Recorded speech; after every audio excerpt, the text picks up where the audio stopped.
первую очередь нам нужно создать кошелек, на котором мы будем получать наши заработанные биткоины. Займет это не больше минуты.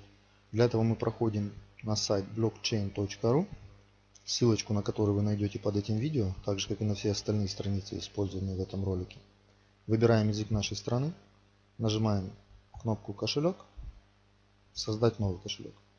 Заполняем форму, адрес почты не обязательно, главное пароль, который должен состоять не менее чем из 10 символов.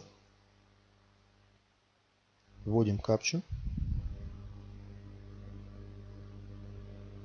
нажимаем «Продолжить»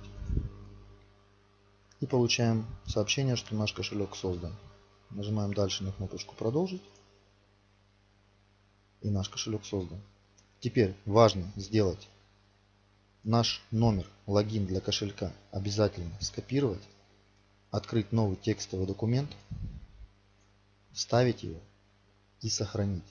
А лучше всего распечатать и где-нибудь положить, чтобы он никогда не потерялся.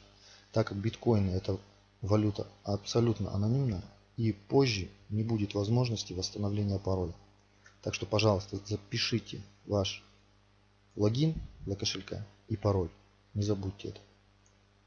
После этого задаем еще раз наш пароль, который должен состоять, как я уже сказал, не менее чем из 10 символов.